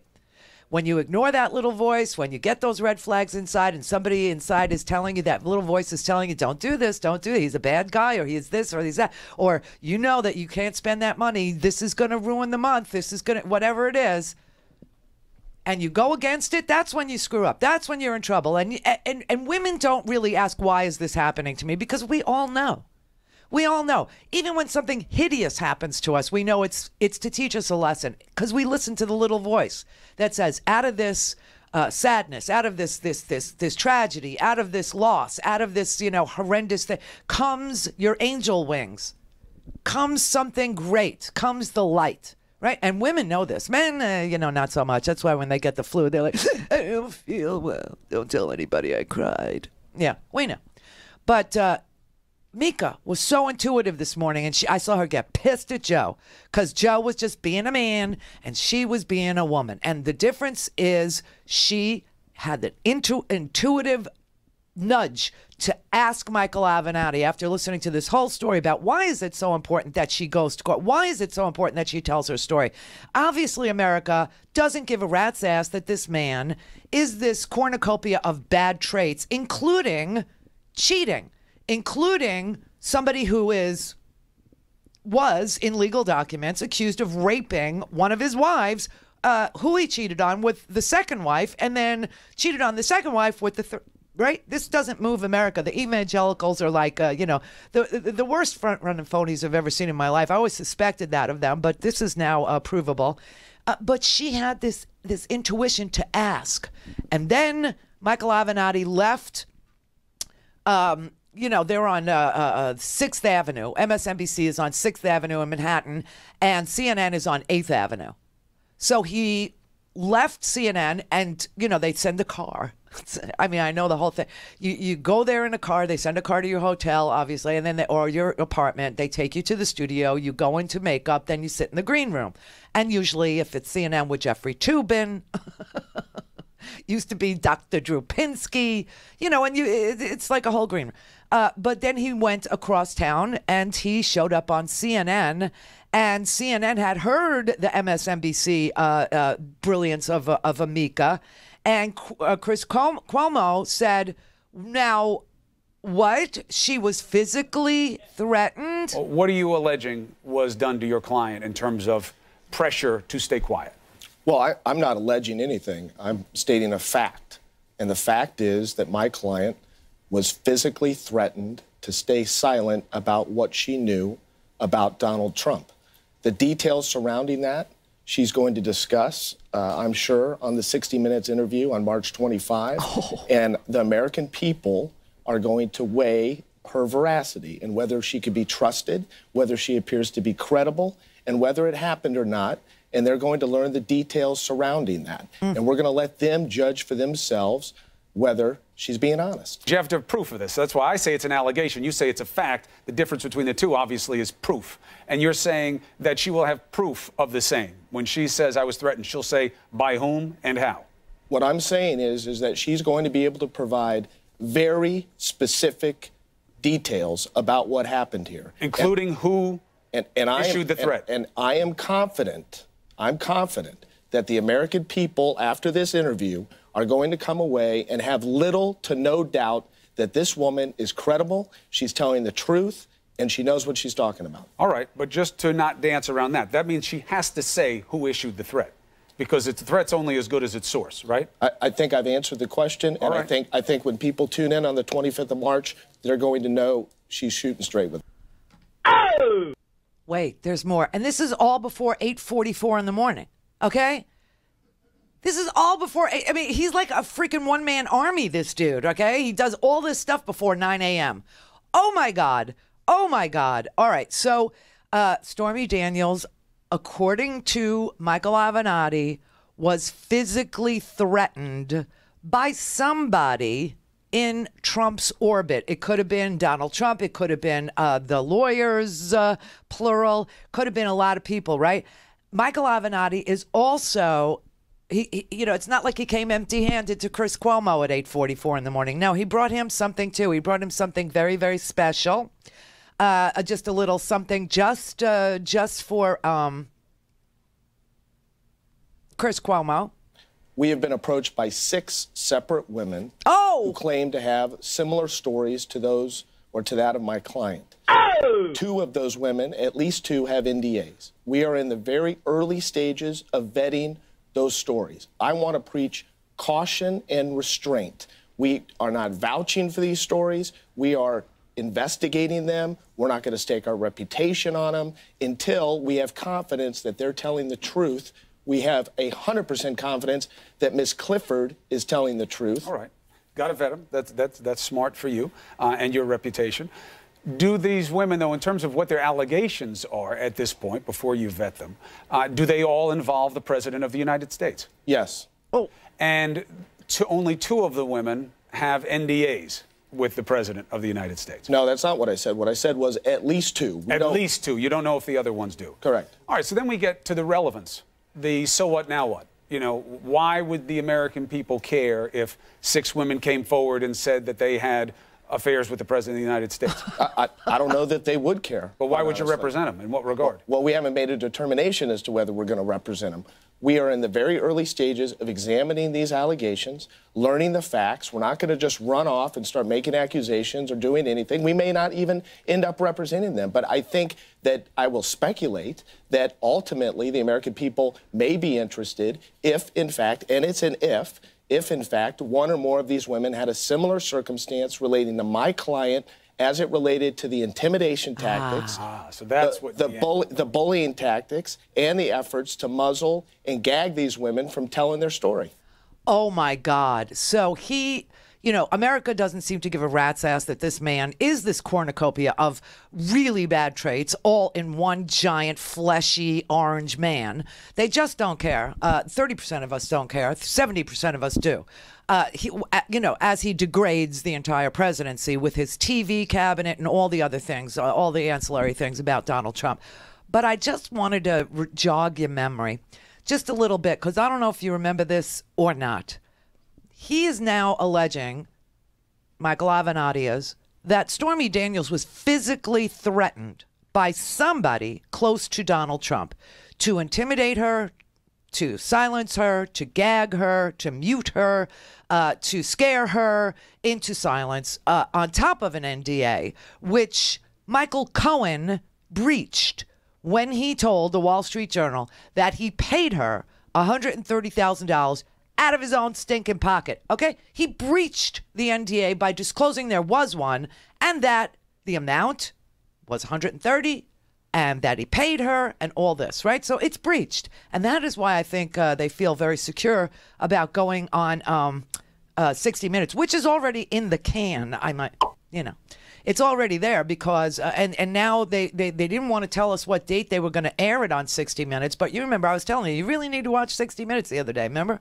Yeah. So March 25th will be the day. But here is something so amazingly creepy. This goes back to 2016, the story. We didn't find out about it until 2017, the story. But here is Megyn Kelly on CNN telling Anderson Cooper how Michael Cohen and Dan Scavino, the golf caddy, who is now in charge of Donald Trump's social media outfit inside the White House, threatened her life. We have been approached by 6. Oh, sorry, that's the wrong one. This is You ended up with security. I mean, you had to even go to Disney World, I think, with your family. You had to have a security. We had security guards the whole year. I mean, the threat level just got so high that it was impossible not to take that seriously. And, it's not like I was walking around actively believing that somebody was going to necessarily try something, but it was high enough that we had to take it seriously. Well, you write about it in the book that a Fox executive actually said something to the Trump campaign about, it would not be good for you if Megyn Kelly is killed. So Michael Cohen, who is Trump's top lawyer and an executive vice president with the Trump Organization, had retweeted, "Let's gut her," about me at a time when the threat level was very high, which he knew. And Bill Shine, an executive vice president at Fox, called him up to say, "You got to stop this. Like, we understand you're angry, but this is, she's got 3 little kids. She's walking around New York, really." And he didn't much care. And what Bill Shine said to Michael Cohen was, "Let me put it to you in terms you can understand. If Megyn Kelly gets killed, it's not going to help your candidate." Oh, my God. The fact that an executive at your company, though, I mean, that's an actual thought, that's out there, that a real concern is incredibly telling. Well, listen, there's no question that some of the tactics engaged in by those supporting, Team Trump were questionable. Michael Cohen did that. Corey Lewandowski specifically threatened me if I showed up at the second debate hosted by Fox News, which our executive vice president said back to him, "Knock it off. You don't threaten our reporter. She will be there." Oh, my God. And that was the one that Trump skipped. And, it went on from there. I mean, even as recently as right before Donald Trump won, his online social media guy issued another threat saying, "Wait till you see what happens to her after this election." But you took that as a threat, as a personal threat, or as a professional threat? Listen, I don't take it that serious. It's Trump's golf caddy who now runs his online Dan services, Scavino. right? So I was like, he's trying to get my attention, I guess. But the point is, these are not your normal tactics that we see in a presidential race unleashed against a journalist who asked a tough question. So Megyn Kelly had her life threatened by Michael Cohen, Dan Scavino, and by the way, there are more elaborate threats out there that were discovered in a sworn deposition by Donald Trump's first wife, Ivana. And when the Daily Beast printed those allegations about rape, Michael Cohen responded in the most violent terms. You need to remember all these stories because Stormy Daniels is not alone in claiming that people near Trump, around Trump, who represent Trump, who can sign for Trump, who are senior lawyers in the Trump Organization, go around threatening other people with physical harm, violence, and even death. And that Donald Trump was so pissed that Megyn Kelly asked a simple question about, the women, that he skipped an entire debate to avoid her before threatening Fox if she showed up. Clear for takeoff. Randi Rhodes Air Force. Air Force. RandiRhodes.com. Mitchell Gold and Bob Williams introduces its Spring 2018 home collection of classic, modern, and new traditional silhouettes in a vivid spectrum of colors, textures, patterns, and prints. The new spring collection features a modern slant with clean-lined and comfortable styles that pay tribute to iconic American designs from the mid-century to the late 1970s. Experience the new collection in comfort at a signature store near you or peruse the entire collection in e-catalog online. Find a store and shop online at mgbwhome.com. Join the Mitchell Gold and Bob Williams Comfort Club, a customer loyalty program that offers you 20% savings every day with exclusive access to special member-only offers and services like complimentary in-home design. It's free. It's easy to join. Sign up now. Start saving today at a Mitchell Gold and Bob Williams signature store near you or online at mgbwhome.com. Hey guys, it's Scotty, Randy's producer here, and as many of you know, I grew up in Randy's house. Eating her food, watching her TV, and like most kids, ignorantly not following her advice. And one of her biggest pieces of advice was, never take a job in radio, because the big companies that run radio, they suck. Well, I didn't listen and ended up working in radio, and as always, Randy was right, they sucked. But I'm here now, and I can tell you that it takes a lot of chutzpah to break away from the big companies and start your own show. But you know what else it takes? Your support.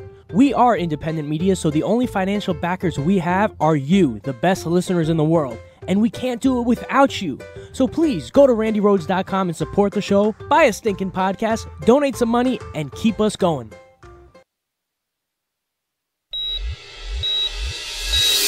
Hello, I'm Casey Hobbs. And I'm Shane Mason, and we're the hosts of Nurse Talk Radio. Here's what we're talking about this week. On another note, I wanted to get to, you had a very interesting haircut recently. And I would love for you to tell that story. Well, I'll tell you what, I didn't know whether to be amused, angry, offended. Or insulted or whatever. Many people who know me know I'm not a woman who sits a lot of time in a hairstylist chair anyway. But I went because I finally decided I had butchered my own bangs enough. And so she's cutting away. She's got the scissors and the clippers, and she leans over into my ear and whispers, you know, we need to cut a little more off the back there. You don't want to have a gay hairstyle. Because God only knows what would happen if you had a gay hairstyle there in Denver. We don't have what in the heck? I thought it would have been the opposite. She cut too much, you'd have gay hair. Well, the laughter here is good, but we've got one more quick question before we go. Sure. The national single-payer healthcare movement looks good. There's lots of things happening. Talk about Keith Ellison sponsoring SB 676. This is really one. All things Randi at RandiRhodes.com. Go for launch. Speaking truth to power, the Randi Rhodes Show. Go ahead. Yeah, Sarah, an attorney for the porn star known as Stormy Daniels said this morning in a television interview that she was physically threatened to stay silent about her affair with President Trump. I'm wondering if you've talked to the president about that, if he knows who might have threatened her, and more generally, if he has any concerns about women accusers being threatened in that way. Obviously, we take the safety and security of any person seriously. Certainly would condemn anyone threatening any individual, but I have no knowledge of that situation and would refer you to the president's outside personal attorneys. Did the president have anything to say about it? I haven't spoken with him about that specifically. Oh, my God. Yeah, we take everybody's personal safety. You should talk to Michael Cohen, his outside counsel. You should talk to Michael Cohen. But it is Michael Cohen who was tweeting out that Megyn Kelly was a psycho, Megyn Kelly was a snake, that you should gut her. And his response to that, the definition of gut, to make something no longer effective. He tweeted that over and over and over and over and over again. The second, this was the Merriam-Webster definition of the word gut. The second definition in Merriam-Webster is, quote, to remove the internal organs from a fish or an animal. And then, when the Daily Beast republished the sworn deposition from Ivana Trump, the first wife, where Ivana Trump herself had used the word rape to describe what Trump did to her after she had sent him, swear to God, to a plastic surgeon to have a scalp reduction, thereby shrinking the bald spot, and it went awry. And now he's got this comb-over thing going on with the hairspray. He attacked her and raped her, according to her sworn deposition. Michael Cohen not only tweeted, quote, you cannot rape your spouse, but then threatened the reporters for the Daily Beast who unearthed the deposition, the sworn deposition that Ivana gave. And Michael Cohen wrote to the journalists, Megyn Kelly is a journalist. I mean, threatening, this is so Vladimir. This is so, Putin-ish. He wrote, quote, I will make sure that you and I meet one day while we're in the courthouse, and I will take you for every penny you still don't have, and I will come after your Daily Beast and everyone else that you possibly know. So I'm warning you, tread very fucking lightly, because what I'm going to do to you is going to be fucking disgusting. You understand me? You write a story that has Mr. Trump's name in it with the word rape, and I'm going to mess up your life for as long as you're on the frickin' planet. You're going to have judgments against you, so much money you'll never know how to get out from under it. Michael Cohen is the person who claims that he mortgaged his own house because he's a cult member, see? And the dear leader was, apparently wanting these women to shut up about it. And I don't think it was the sex. something else has happened. Either there are videotapes of something really interesting, or threats, or both. And these women can prove it because there's now a whole bunch of them. And there's Michael Cohen, physically threatening people. This is in 2011. ABC News reported about Michael Cohen, believe it or not. And this is why this Stormy Daniels story is so important, because you need to know about Michael Cohen. Now, Michael Cohen, and I'm going to show you something, is also friends with a guy named Felix Sater, who also turned up on the morning TV this morning. My God, my head was... We had a whole other show planned, but it got blown out of the water before 8:44 this morning. For this, I thank Michael Avenatti for getting up so freaking early. Because usually I got to wait for freaking Sarah to say something stupid.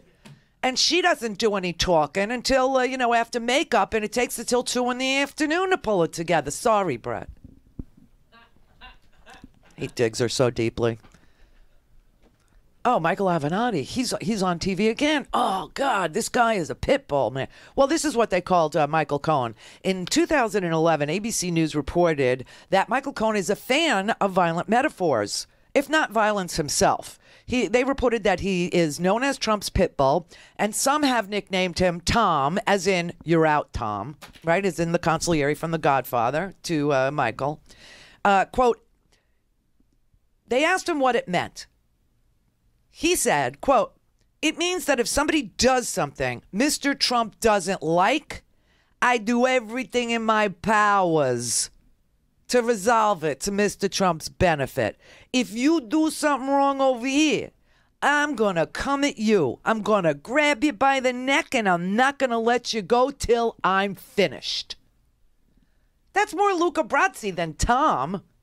Tom is like, I have a very unique practice. I have one client, and he insists on hearing bad news fast. And then, Waltz wakes up with a severed horse head in his bed.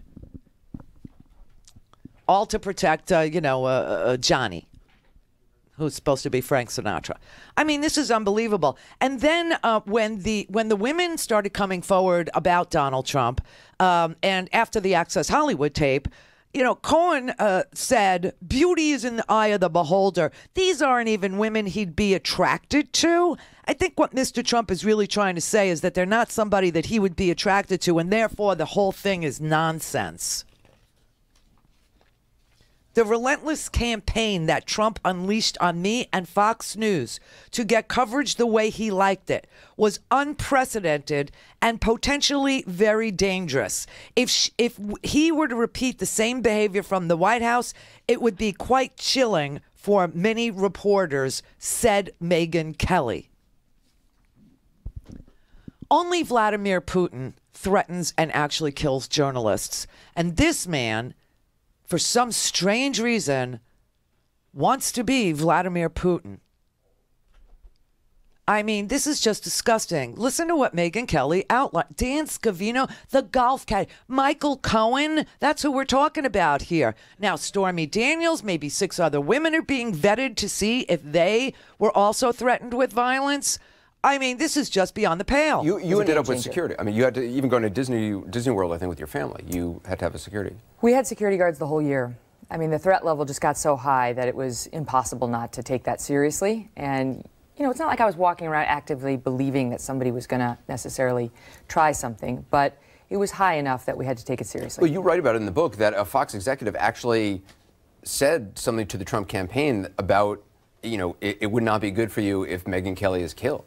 So Michael Cohen, who is Trump's top lawyer and an executive vice president with the Trump Organization, had retweeted, "Let's gut her," about me at a time when the threat level was very high, which he knew. And Bill Shine, an executive vice president at Fox, called him up to say, you got to stop this. Like, we understand you're angry, but this is, she's got 3 little kids. She's walking around New York, really. God. And he didn't much care. And what Bill Shine said to Michael Cohen was, let me put it to you in terms you can understand. If Megyn Kelly gets killed, it's not going to help your candidate. Oh, my God. Only Donald Trump could make me feel sympathetic toward Megyn Kelly. With all the white Christmas and Santa Claus is white and every crazy thing she pulled over at Fox News. Only Donald Trump could make me feel sympathetic towards Rex Tillerson, the former CEO of ExxonMobil. Only Donald Trump could make me feel sympathetic to the past president of Goldman Sachs, Gary Cohen. Oh my freaking God. This man is a thug, you understand, and he employs mob tactics and mob lawyers, and that's why they call Michael Cohen Tom. And, you know, the idea that everything that is bad about a human being could be in one person is really an amazing thing to notice. But it's also frightening that this is the president of the United States, a man who wields the most awesome nuclear force in the history of the world. A man who, I mean, the idea that Donald Trump is saying things like, and you got to tie all this together, that he's saying that he would pull our 30,000 troops out of the demilitarized zone on the Korean Peninsula, which, by the way, he says we have troops in North Korea and South Korea.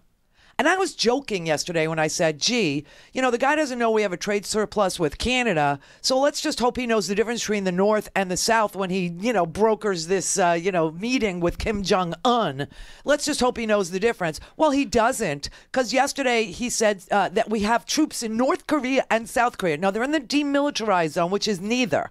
Okay, so he says this, and he says he will take our troops out of there if we don't get a decent price on South Korean refrigerators, LG TVs, which are made, which is like me saying, I will call the police to enforce some contract I have with you. You know, our soldiers are not mercenaries on trade issues. Our soldiers are not mercenaries to guarantee the price of a refrigerator or a color television set. That is not why they serve, okay? They are there to protect a democracy known as South Korea from a gulag just to their north, a pariah state, a state that is one giant prison camp. That is why our soldiers are there. It's because we have a truce.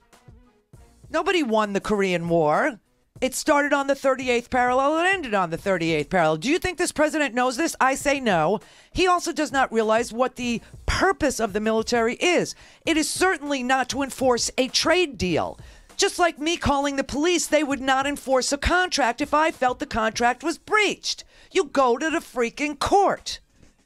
In Trump's case, you negotiate a better trade deal. But you better know the facts going in, like you don't screw up the Canadian trade deal because we got a good deal with them. In the North American Free Trade Agreement, also known as NAFTA. And he keeps doubling down on it. Washington Post fact checker today, 4 Pinocchios. We have a trade surplus with Canada.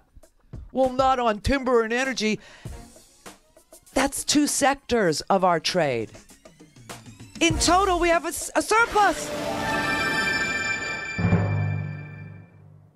To speak to Randi, call now, you bastards. 561-270-3844. Hello. The Randi Rhodes Air Force. Herky Jerky has a screaming case of March Madness, so let the games begin.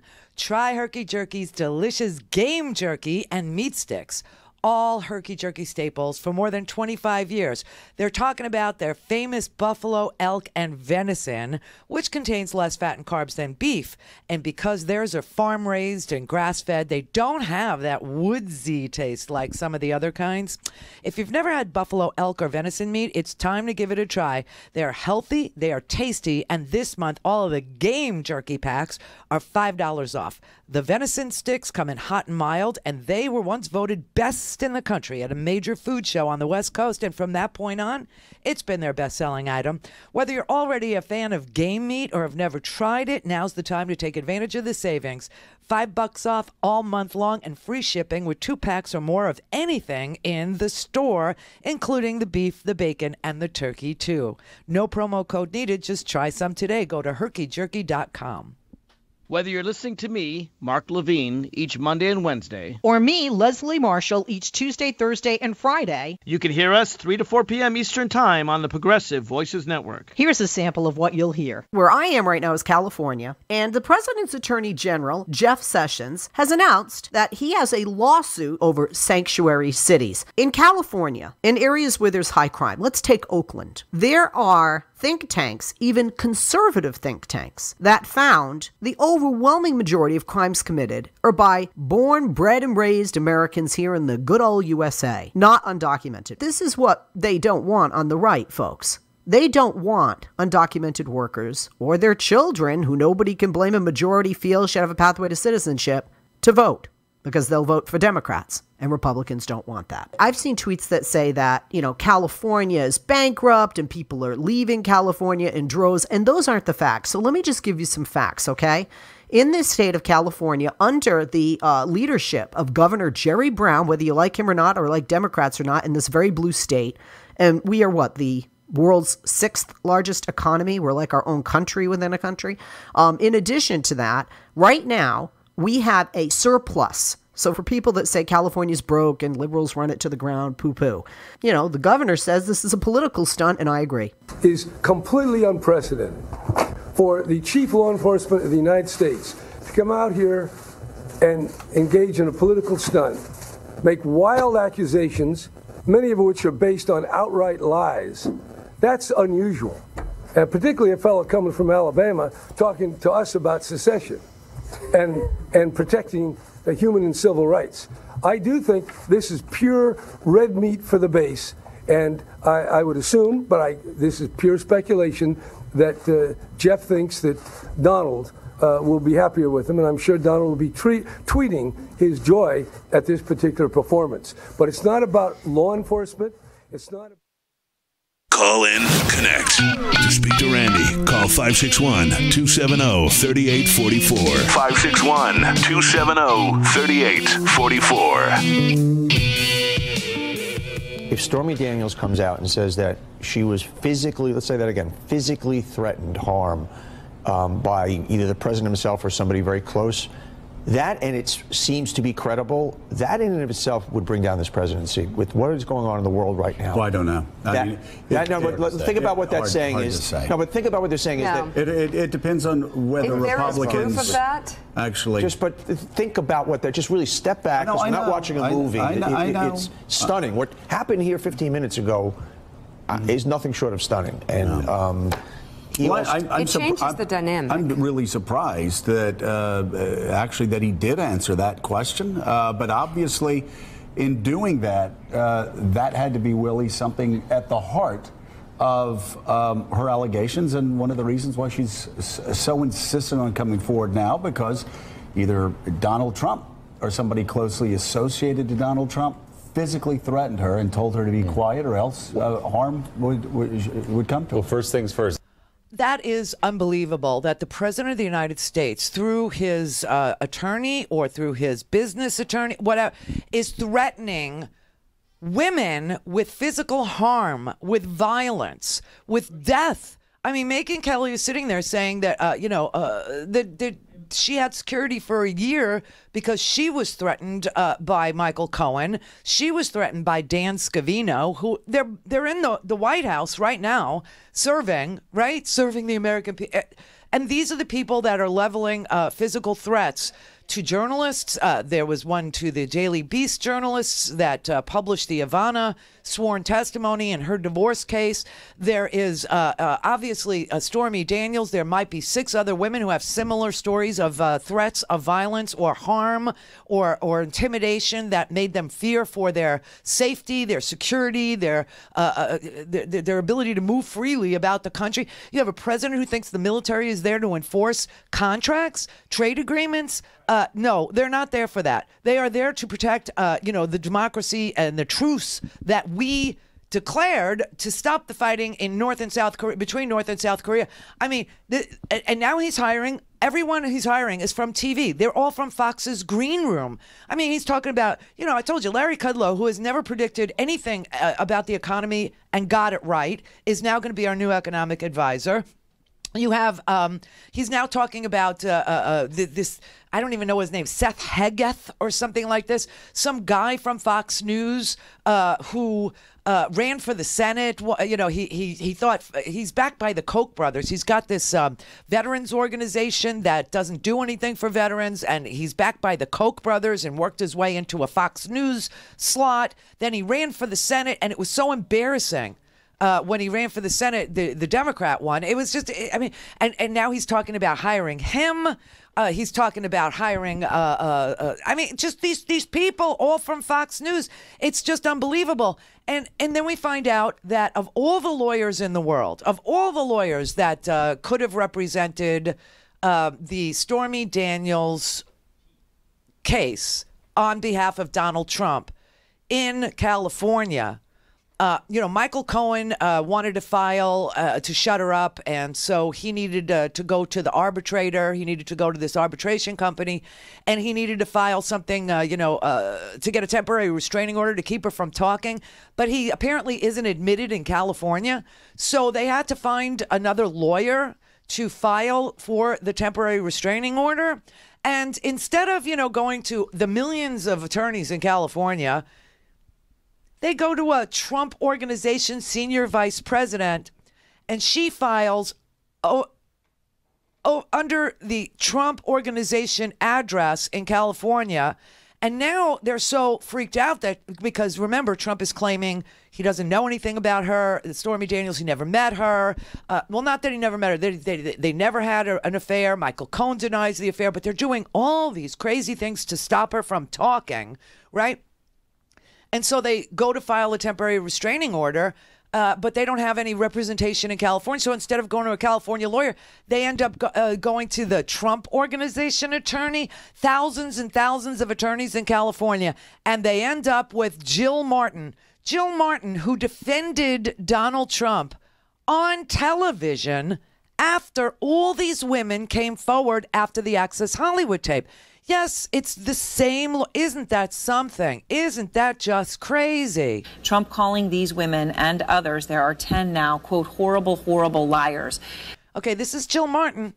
Are you 100% certain that every single one of these women is a horrible liar? Look, I'm not going to attack or criticize the women, but what I do know is I believe Donald Trump when he says that. And I believe him because I know him and I know his character. And I've seen him around women, thousands of women that have worked for him, including myself, and he's treated us with nothing but respect and appropriately. And he's always been someone who none of us would ever imagine he would do something like this. It's just completely inconsistent with his character and our own personal experiences.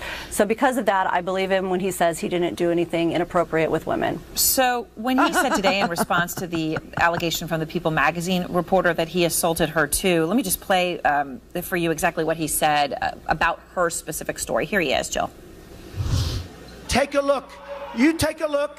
Look at her words. You tell me what you think. I don't think so. I don't think so. When he said look at her, is that problematic? Is that how you deny assaulting someone? Sort of implying, I don't know what he was implying, but it could be taken to imply she wasn't good looking enough for him to do that to.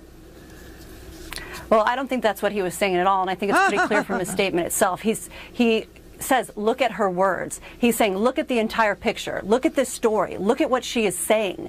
It's unbelievable what she's saying. So he's trying to defend himself like he should.